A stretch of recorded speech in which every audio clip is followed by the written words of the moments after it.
Hey guys, Karen Evans. One of the things people have a lot of trouble with whatever media is shadowing, even in pencil. A lot of my high school students have a lot of trouble with shadowing in pencil and other things. So I want to talk about the way to make a shadow, but we're going to take it a step further and make it a vibrant shadow. This is hard, especially for coming into watercolor from something else.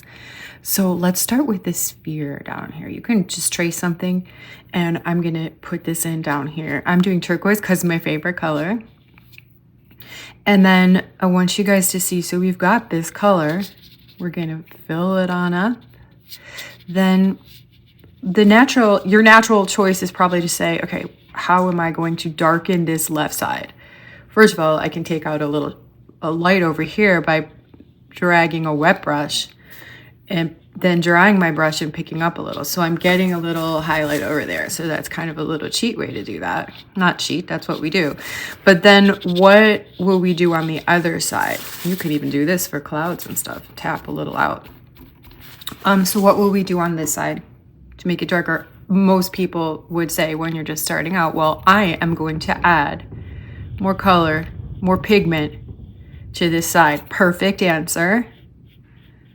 That's perfect. So we're doing that. We've got our shadow over here. We can bring it up into the intermediate area. But now we can let it dry and do one more layer, but that's going to be about as dark as we're going to get. What if we have a lot of light coming? We really want to show a shadow.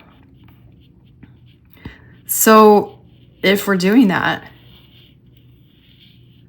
we are going to have to add the complementary. That's the key, guys. It's the complementary. All right, look at the color wheel. I have it here on here. Look across. What is the complementary of a nice turquoise blue color? Said orange. You are correct. So let's check that out. So I'm making a little bit more of my turquoise color because I ran out. And then let's add the tiniest bit, tiny, of an orange or a warm yellow. Actually, I want a cool yellow, so I'm gonna do my lemon. So we're doing orange because it's right across in there. Okay, let's do it. Put it over here. That's a lot. So we want to be careful. You only need a little to shadow it. Let's do it. See that? We have our turquoise. Do you see that coming there? We have it, but it's darker now. This is exactly what we need because that's got the blue. Look, guys, let's put, oh, what? Did I tell you? Did I tell you? Yes, this is it, guys. And if we want to strengthen it, also let it dry a little bit. We can strengthen it a little bit more. Once it dries, and add one more little layer down here. And now we're talking. You can start adding a little cool shadow back here. And we have got a ball that could pop out of the paper. It'll really help you in any type of thing you're doing. The reason why we don't just put black or anything in there is because it'll muddy it, darken it, take away some of the vibrance. I still have a lot of my turquoise in that shadow.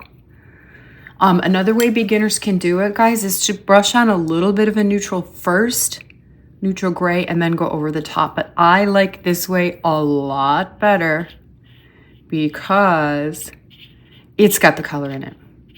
And it just makes it a lot more vibrant. Okay, so I'm doing a little mini scene of Jamaican houses yesterday. Hurricane Melissa hit, and I'm doing a small study. I actually sold a small mini painting on Etsy that went to Central Kitchen. The funds are going. I'm so excited. But this is a little study I was doing. So let's see, we've got yellow. Go across the color wheel. What do we add? Purple. Yes. Random. Who knew? Who knew that we were putting in a little purple? But that's what we do. Okay, so add a little here. Look, I'm putting the purple in here, and look what I've got, guys. I've got my little shadow area. Let's do both right now with the clean brush and clean water. I'm gonna start with my yellow, and let's do this. You know what? I'm gonna do these as the front and these as the sides, opposite of the ball. Okay, guys, the light in my design in this thing is coming this way. So we're gonna do the light coming this way. Okay, so we see what's happening. So the fronts of our little beautiful pastel buildings that I hope some of them are still standing in Jamaica. If you have friends, family, or you visited this beautiful area of the Caribbean, the beauty. And then the people who live in the hillside, that infrastructure, I am very concerned. Okay, then we're gonna take this over here. So hopefully some of this is still standing and people, most importantly, have access to emergency services and stuff. So I've got the darker and I'm gonna wash that in and let it dry a little and come back with that darker in just a little bit. But you'll see how it's dulling. It dulled my medium yellow. Okay, let's go on to do green. Look on the color wheel. I have a cool green here. I mixed lemony green with the cool yellow and a cool blue green. So let's look for like a coolish reddish, like the Christmassy sort of scheme. If you mixed a bunch of Christmas colors together, you would just get a big dull green. But it's not that dull because look, we've got that. Look, guys. Okay, let's do the light color on the front. Let's do this tall one in green. And then I'm gonna swatch these two so y'all can see. So let's do light here. Let's swatch that over here. How great is that? And then I'm gonna swatch starting with this one just to get a little in there. And then I'm gonna put in my darker. And I'll put in my darker too in a little bit. You can already see it's gonna dry darker. Let's swatch our yellow again. That was this. And then we're gonna go, okay, so start thinking ahead to the rose color. What are we gonna put into a light? I'm doing a light pink. These are the pastel homes. Doing a tiny light pink, what would you put in? Look at the color wheel.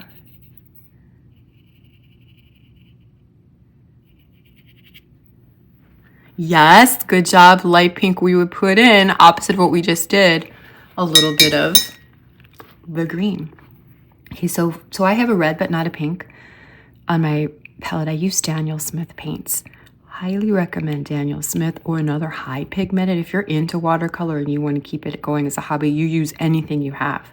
But if you're going to keep up with it, I'm going to do the front portico here. Then I highly recommend having the good quality paints and the really good quality paper. It makes a difference in how things will blend on your page, in how vibrant your colors come out. Since this is about vibrancy, guys, we better do it. All right, a little bit of green into that one.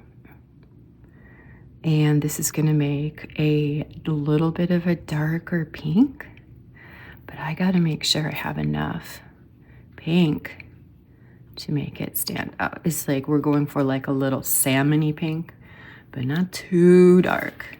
Let's go and see how that goes. That's pretty good. And then it's gonna dry, so let's do that over here. See, and that's just by putting green into it, guys. We didn't use anything like gray, black, anything like that. I'm gonna get a little bit more of our green, and we might even come back to our thing. I want you guys to play with this. When you see how it's gonna look, I'm gonna do this in another small painting. When you see how it looks when we add a little bit of this, we're gonna add some shadowing. It really gives you the impression of the light and the shadows, and it's going to make your paintings so much more vibrant, so much more alive than if you're mixing in a gray. Does that make sense? Okay, guys, happy shadowing. I can't wait to see what you make with your shadows. Enjoy.